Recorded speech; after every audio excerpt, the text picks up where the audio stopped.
Hello everyone, myself Neerja Singh. Welcome to online biology classes. इससे पहले हम पर परागण की विधियां यानी कि मेथड्स ऑफ क्रॉस पॉलिनेशन को पढ़ रहे थे। क्रॉस पॉलिनेशन यानी पर परागण की 3 विधियां होती हैं, यानी कि पहला वायु परागण, जल परागण और जंतु परागण। वायु परागण और जल परागण को हम अजैविक विधियों के रूप में या एबायोटिक मेथड्स के रूप में हम जानते हैं। थर्ड वन यानी कि जंतु परागण, ये जैविक मीडियम या साधन के रूप में पढ़ा जाता है। इस लेक्चर में हम डिटेल से जंतु परागण यानी एनिमल पॉलिनेशन को डिस्कस करेंगे। चलिए शुरू करते हैं।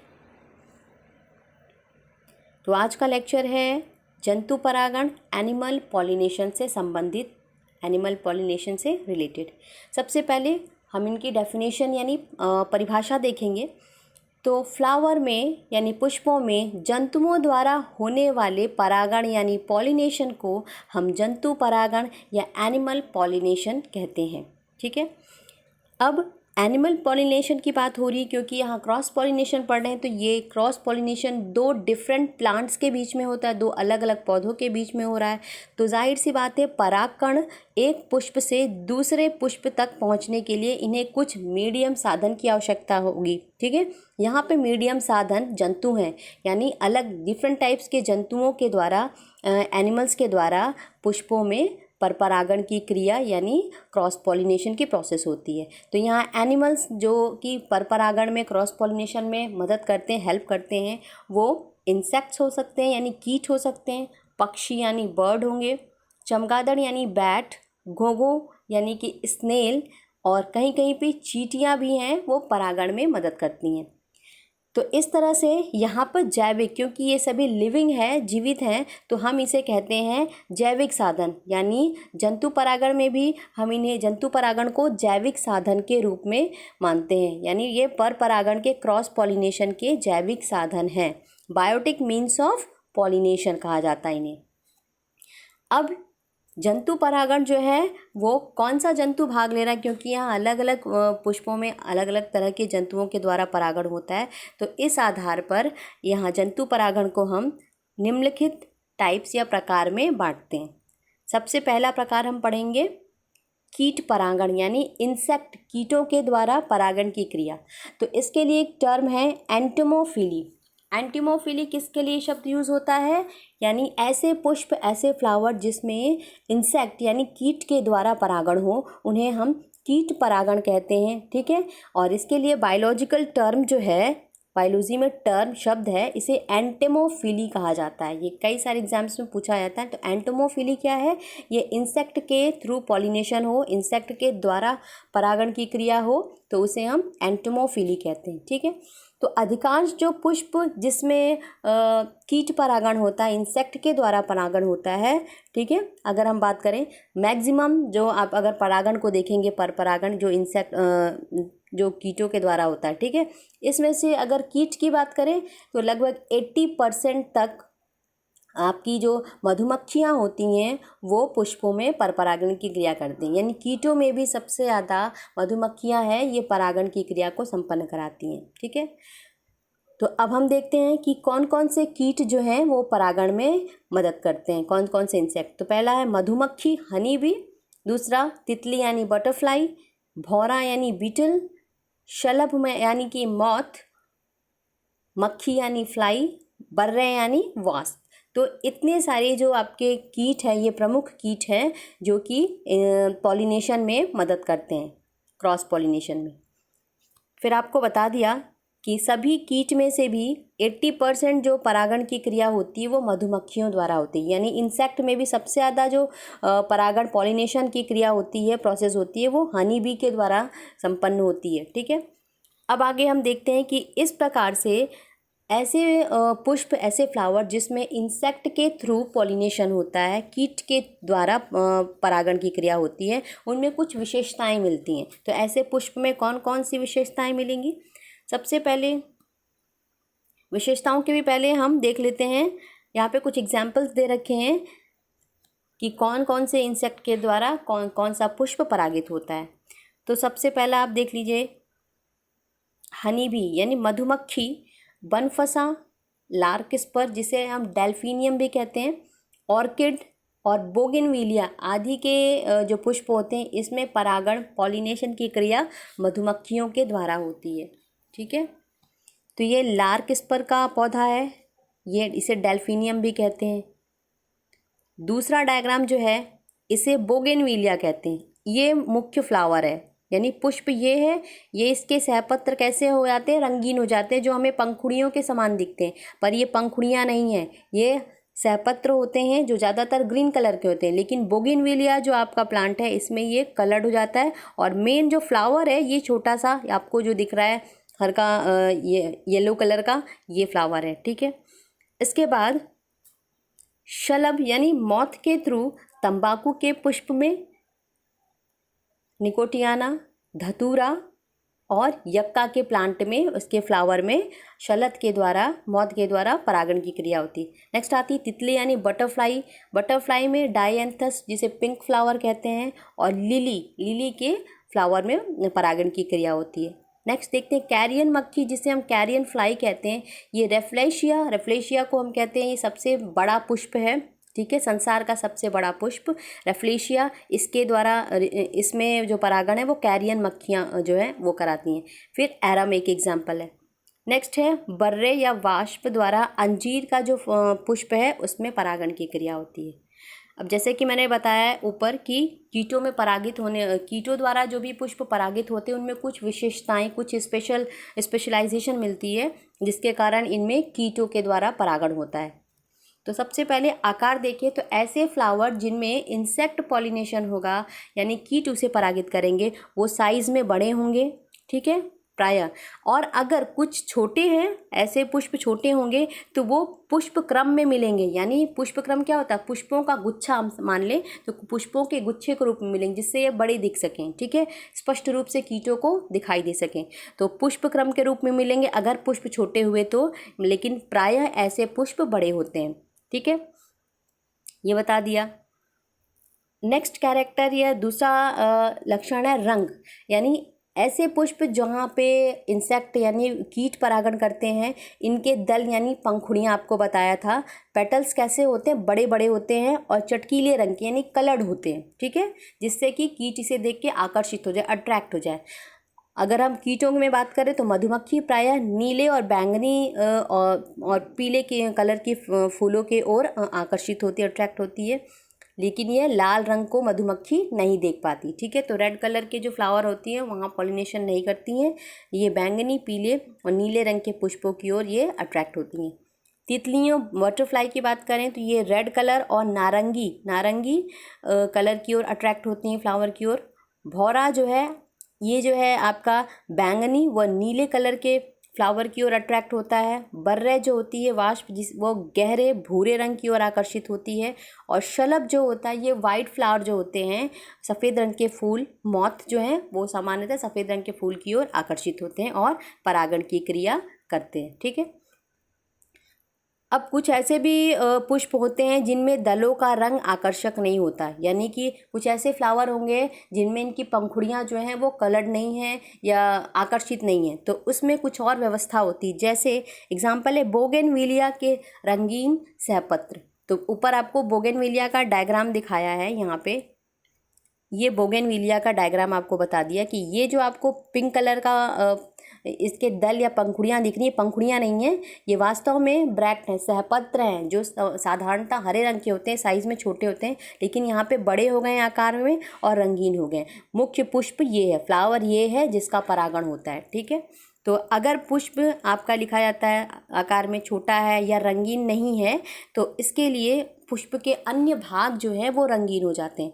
तो बोगनविलिया के सहपत्र रंगीन हो जाते हैं। यहाँ पे आपको दिख रहा है ये केले का पुष्प है, बनाना, ये आपको कलर्ड जो दिख रहा है ये रचना, इसे स्पैथ कहते हैं। ये पूरे पुष्प क्रम को इन्फ्लोरेसेंस को ढक के रखता है। ठीक है, तो ये आपका क्या है, सहपत्र है जो पुष्प के नीचे मिलता है, जो सामान्यतः आकार में छोटा होता है, पत्तियों जैसी संरचनाएं होती हैं, स्ट्रक्चर होते हैं, ग्रीन होते हैं, लेकिन बनाना में यह काफ़ी बड़ा हो जाता है सहपत्र और पूरे पुष्प क्रम को, इन्फ्लोरेसेंस को ढक लेता है। ठीक है, तो ये केले में ये रंगीन जो दिखने वाला भाग है इसे स्पैथ कहा जाता है। ठीक है, इसी तरह से ये यूफॉर्बिया का पुष्प है, यूफॉर्बिया पल्चेरिमा ये नाम है फ्लावर का। इनमें ये जो आपको भाग दिख रहे हैं ये क्या है, इन्वॉल्यूकर है। सेम जो पुष्प के नीचे रचनाएं मिलती हैं उन्हें इन्वॉल्यूकर कहते हैं।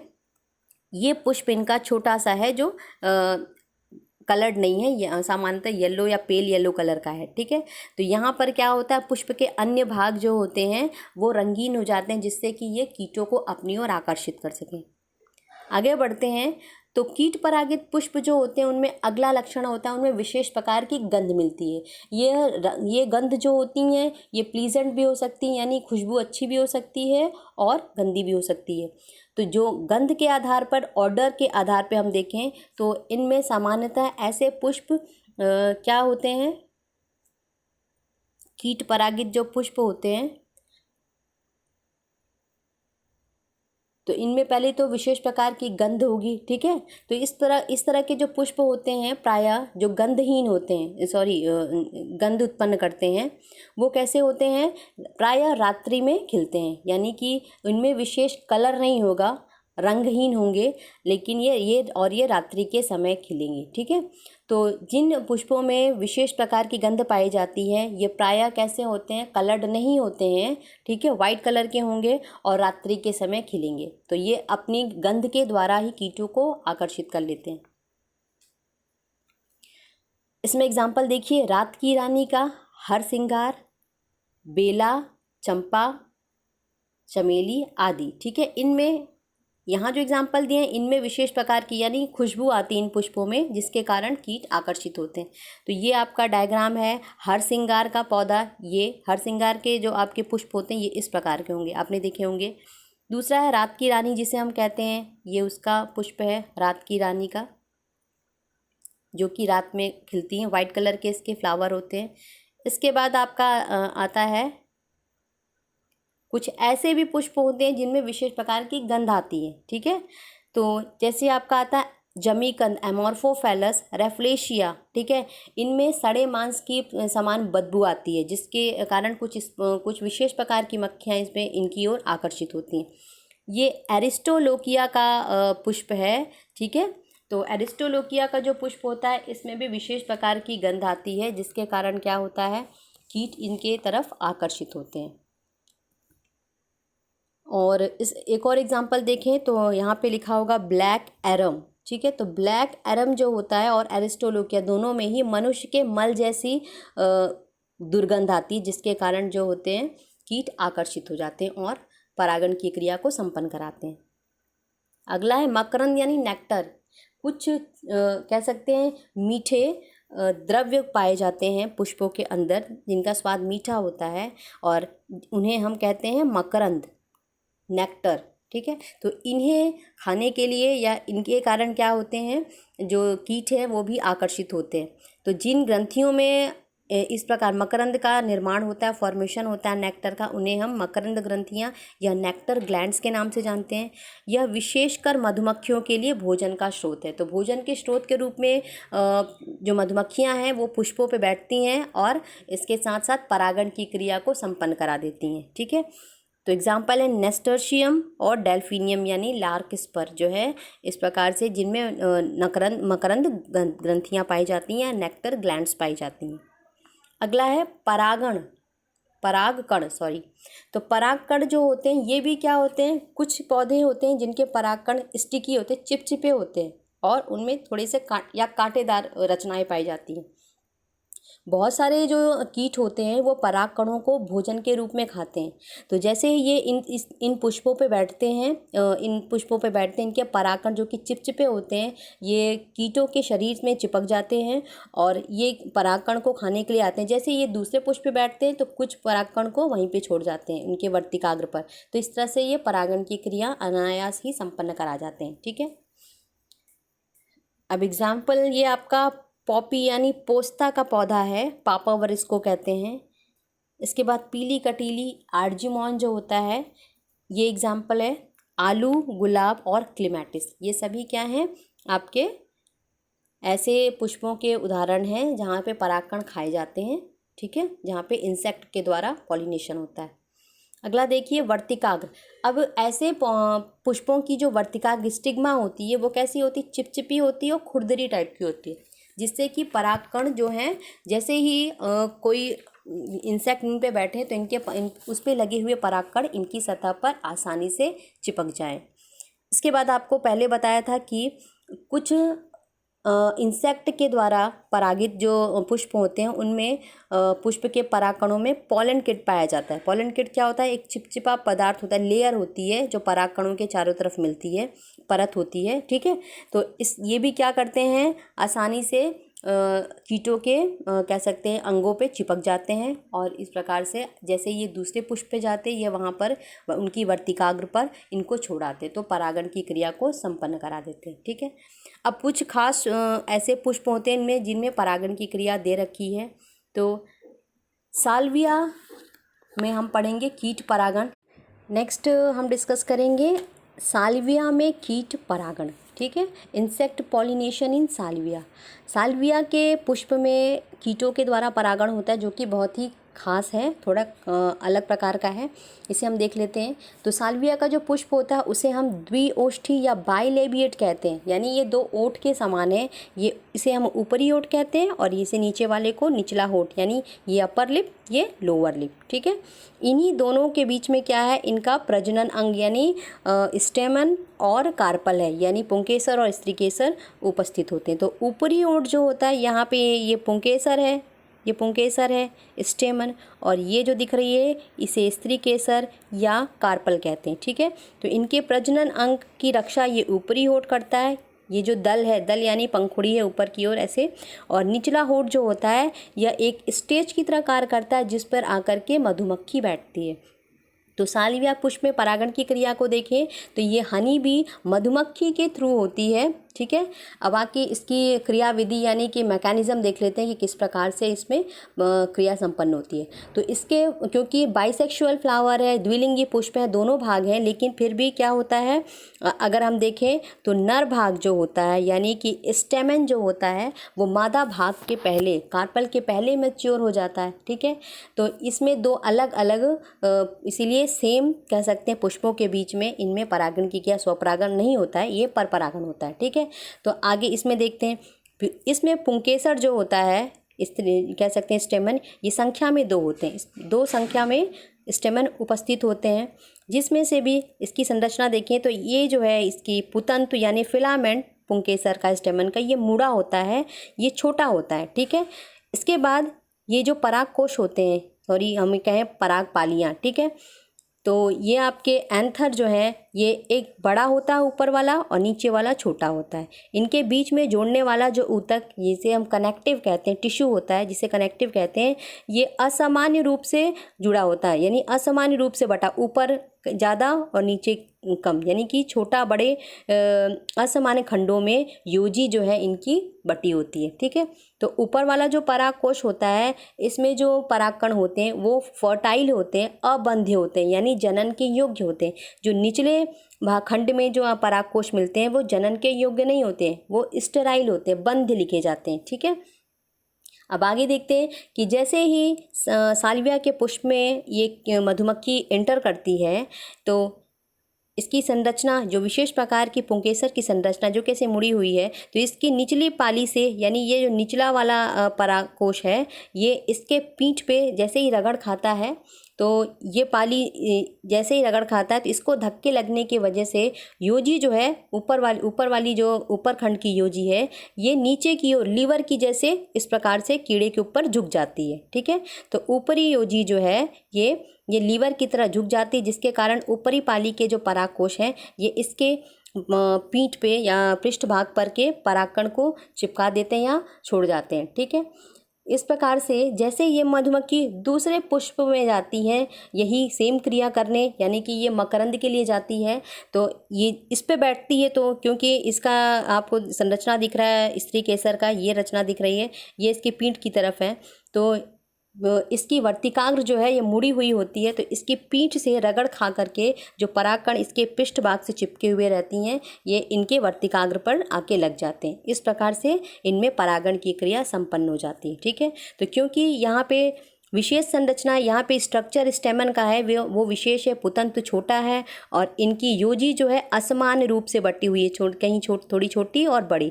ऊपर वाले जो परागकोश हैं वो फर्टाइल हैं, जनन योग्य हैं, और ये नीचे वाले जो होते हैं बंद होते हैं। ठीक है, तो क्योंकि लीवर की भांति मुड़ करके इसमें प्रक्रिया संपन्न होती है, इसीलिए साल्विया में परागण को हम लीवर कार्यविधि परागण या लीवर मैकेनिज्म ऑफ पॉलिनेशन के नाम से जानते हैं। इसे टर्न पाइप मैकेनिज्म भी कहते हैं।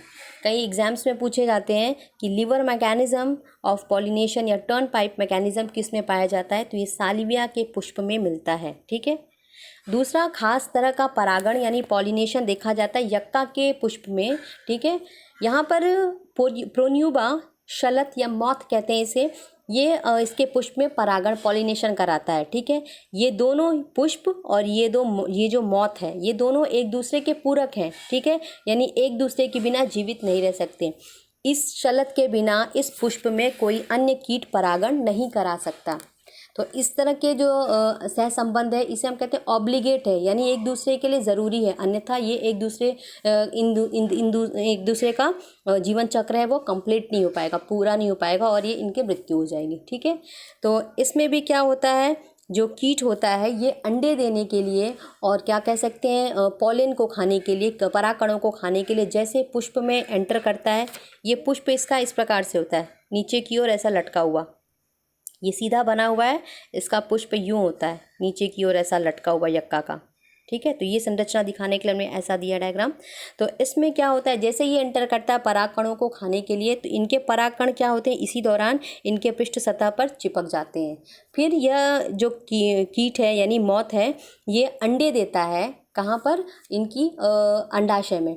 अंडाशय में अंडे देने के बाद कुछ समय बाद क्या होता है, ये जैसे ही दूसरे पौधे पे जाता है, दूसरे पुष्प पे जाता है, वहाँ पर परागकणों को इनकी वर्तिकाग्र पर छोड़ देता है।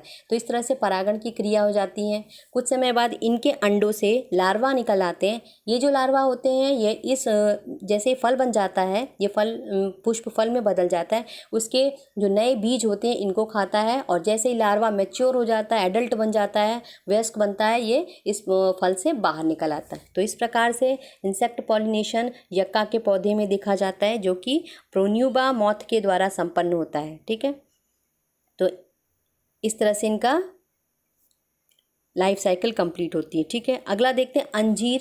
अंजीर जो होता है या फिग में इंसेक्ट पॉलिनेशन होता है जो विशेष प्रकार के इंसेक्ट यानी कीट के द्वारा होता है, जो कि मादा ब्लास्टोफेगा बर्रे हैं, यानी फीमेल ब्लास्टोफेगा वास्प के द्वारा अंजीर और गूलर में पॉलिनेशन की प्रक्रिया कंप्लीट होती है। अब इनका देखिए पुष्प क्रम कैसा, फूल कैसा है। ये एक फूल नहीं है, यहाँ जो डायग्राम है ये एक फूल नहीं, पुष्प क्रम है, पुष्पों का समूह है। यहाँ कई सारे फूल हैं, ठीक है, कई सारे पुष्प हैं। तो पुष्प का जो यहाँ पे पुष्प क्रम है उसे हाइपेंथोडियम या कटोरिया के नाम से जाना जाता है। इनका आकार इस प्रकार से है तो इन्हें कटोरिया पुष्प क्रम कहते हैं। तो आप जान लें जिस प्रकार जहाँ पे पुष्प जिस अक्ष पर यानी जिस डंठल जैसी रचना होती है जहाँ पर फूल लगे होते हैं उसे हम पुष्पावली वृंत या पेडंकल कहते हैं। यहाँ पर ये डंठल के समान ना हो करके इस प्रकार से कप का आकार ले लेता है और सारे पुष्प जो हैं इसी के अंदर होते हैं। ये जो डायग्राम आपको दिख रहा है। अब यहाँ पे पुष्प 3 तरह के होते हैं। यहाँ पे एक छिद्र होगा, ये बिल्कुल बंद संरचना है, कवर है, और यहाँ पे एक छिद्र होता है जिसे ऑस्टियोल कहते हैं। यहाँ पर कुछ नर पुष्प लगे होते हैं जो जनन योग्य होते हैं, ठीक है, फर्टाइल हैं। बीच में कुछ ऐसे फ्लावर होंगे जिनमें जनन की क्षमता नहीं होती और सबसे नीचे की ओर मादा पुष्प यानी फीमेल फ्लावर लगे होते हैं, ठीक है। तो यहाँ पर भी जो वास्प जो बर्रे होते हैं ये अपने अंडे देने के लिए मादा पुष्प के अंडाशय में आते हैं और जैसे ही ये प्रवेश करते हैं, क्योंकि प्रवेश द्वार के स्टार्टिंग में ही क्या है, नर पुष्प लगे होते हैं, तो इनके परागकण रगड़ खाकर इनके सतह पर चिपक जाते हैं। क्योंकि जो कीट होते हैं इनकी जो त्वचा होती है, अंग जो होते हैं वो रोम युक्त होते हैं, ठीक है, हेयरी होते हैं, हेयरी स्ट्रक्चर में चिपक जाते हैं और जैसे ही ये मादा पुष्प के वर्तिकाग्र पर पहुंचते हैं इन परागकणों को वहां पर छोड़ जाते हैं, ठीक है। अब क्या होता है, इनमें दिए ये जो अंडाशय में अंडे दे देते हैं, इनके अंडे जो होते हैं ये धीरे धीरे लार्वा में बदलते हैं और जैसे ही ये पुष्प में परागण की क्रिया संपन्न हो जाती है, जैसे ही पुष्प में परागण की क्रिया संपन्न हो जाती है, ये फल में बदल जाता है और यहाँ जो छिद्र था ये शल्क पत्रों द्वारा ढक लिया जाता है, यानी ये जो फल है ये पूरा कवर हो गया, ढक गया। अब जो इसके अंदर लार्वे रहते हैं वो बाहर नहीं निकल पाते हैं और कुछ इन्हीं में रह जाते हैं, तो जो कि फल में आपको स्पष्ट दिखाई देते हैं। तो इस तरह से यहाँ इसे हम ट्रैप डोर, यानी कि ये जो कीड़े हैं वो बाहर नहीं निकल पाए और अंदर ही रह गए, ठीक है। तो इसे हम इस कार्यविधि को ट्रैप डोर कार्यविधि या ट्रैप डोर मैकेनिज्म के नाम से भी जाना जाता है। तो ट्रैप डोर मैकेनिज्म या कार्यविधि जो परागण की है ये अंजीर यानी फिग प्लांट में के फ्लावर में मिलती है और गूलर में दिखाई देंगी, ठीक है। आगे बढ़ते हैं पक्षी द्वारा परागण। तो पक्षी द्वारा परागण को हम ऑर्निथोफिली के नाम से जानते हैं, ये टर्म है ऑर्निथोफिली, यानी पक्षी परागण को हम ऑर्निथोफिली के नाम से जानते हैं, ठीक है। अब पक्षी परागित पुष्प यानी बर्ड पॉलिनेटेड जो फ्लावर होंगे वो आकार में देखने में बड़े होंगे, कलर्ड होंगे, रंगीन होंगे, लेकिन इनमें कुछ खास प्रकार की गंध यानी स्मेल नहीं होगी, ठीक है। तो ये गंधहीन होंगे लेकिन आकार में बड़े और कलर्ड होते हैं। इनमें मकरंद यानी नेक्टर पाया जाता है, कुछ मीठा रस होता है जिसके कारण ये पुष्पों की ओर आकर्षित होती हैं और उन्हें खाने के लिए आती हैं, ठीक है। तो यहाँ पे एग्जाम्पल है कुछ जिनमें आपके कुछ खास पक्षियों द्वारा परागण होता है। तो बिगोनिया का जो पुष्प है इसमें हमिंग बर्ड के द्वारा परागण की क्रिया होती है। स्ट्रेलिड्जिया में सनबर्ड निक्टेरिना एफ्रा के द्वारा होती है। सेमल का जो पुष्प है उसमें कौवे के द्वारा परागण होती है। अब यहाँ पे डायग्राम बना है, आपको बता दें ये सेमल का पुष्प है, ठीक है, ये बिगोनिया का पुष्प है और ये है सबसे नीचे स्ट्रेलिड्जिया, विशेष आकार का स्ट्रेलिड्जिया का पुष्प है, ठीक है। तो ये आपने देख लिया। अगला पढ़ते हैं। अब एक चीज़ और बता दें कि जो बर्ड यानी कि चिड़ियों के द्वारा परागण होता है ये दलपुंज यानी ऐसे पुष्प के अंदर इस प्रकार से अपनी चोंच डालती हैं और चोंच यहाँ इनके मधु या नेक्टर को खाने के लिए डालती हैं। इस तरह से क्या होगा, इनके वक्ष या सिर पे कुछ परागकण जो होते हैं वो चिपक जाते हैं, ठीक है, या आगे वाले भाग पे या कह सकते हैं सर पे चिपक जाते हैं। और जैसे ये दूसरे पुष्प में सेम प्रक्रिया करने के लिए जाती हैं तो परागकण जो है वो उनकी वर्तिका पर छोड़ आती हैं, उनके स्टिग्मा पे छोड़ देती हैं, जिससे कि इनमें परागण की क्रिया हो जाती है। पक्षी द्वारा जो पॉलिनेशन होता है ऐसे फ्लावर चमकीले पीले या नारंगी या रेड कलर के होते हैं, ठीक है। आगे बढ़ते हैं। मैलिकोफिली किसे कहते हैं, तो घोंघे के द्वारा या स्नेल के द्वारा जिन पुष्पों में परागण होता है या उसके द्वारा परागण हो स्नेल के द्वारा, तो उसे हम मैलिकोफिली टर्म मैलिकोफिली के नाम से जानते हैं, ठीक है। ये टर्म पूछे जाते हैं मैलिकोफिली द्वारा परागण किस में, या तो एग्जाम्पल पूछा जाएगा या किस के द्वारा होता है, ठीक है, इंसेक्ट। तो ये आपका घोंघे के द्वारा परागण जो है ये मैलिकोफिली कहलाता है। एग्जाम्पल है आपका एमोर्फोफेलस पुष्प, ये बहुत बड़ा पुष्प होता है, कुछ घंटों के लिए ही ये जीवित रहता है, ठीक है। वैसे एमोर्फोफेलस और एरिज्मा जो है, ठीक है, इनमें कीटों के द्वारा भी परागण होता है लेकिन घोंघों के द्वारा भी इसमें परागण होता है।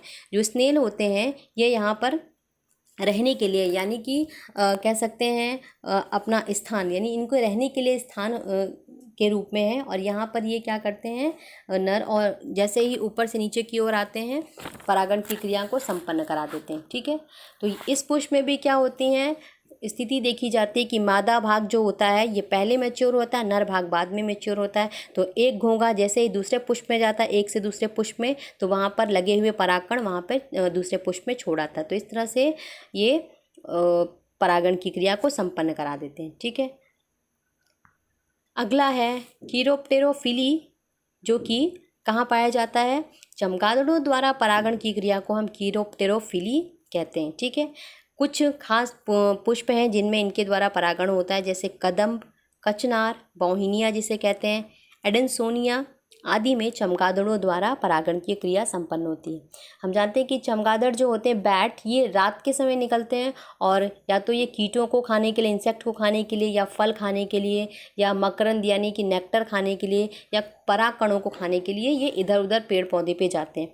तो क्योंकि ये जो बैट होते हैं यानी कि चमगादड़ होते हैं इन्हें कोई कलर दिखाई नहीं देता, ये रंगहीन यानी कि कलर ब्लाइंड होते हैं, तो ये कुछ पुष्पों की गंध को सूंघकर आकर्षित होते हैं और उन तक पहुंचकर परागण की क्रिया संपन्न कराते हैं, ठीक है। तो ये डायग्राम है आपका बौहिनिया कचनार के पुष्प का डायग्राम है, जिसमें आपके चमगादड़ों द्वारा परागण की क्रिया होती है। ठीक है। एक टाइप और है जिसमें हम पढ़ते हैं एंट यानी चींटियों द्वारा परागण की क्रिया। तो अगर चींटियों द्वारा परागण की क्रिया है तो उसे हम माइरमिकोफिली के नाम से जानते हैं। ठीक है। तो इस तरह के जो पौधे होते हैं इनको माइरमिकोफाइट कहते हैं, और चींटियों द्वारा परागण को हम माइरमिकोफिली कहते हैं, जो कि रूबेसी कुल के कुछ पुष्पों में देखी जाती है। ठीक है। तो ये टॉपिक यहाँ पे समाप्त होता है। अगले लेक्चर में हम आर्टिफिशियल पॉलिनेशन यानी कृत्रिम परागण कैसे करा सकते हैं उसे पढ़ेंगे। धन्यवाद।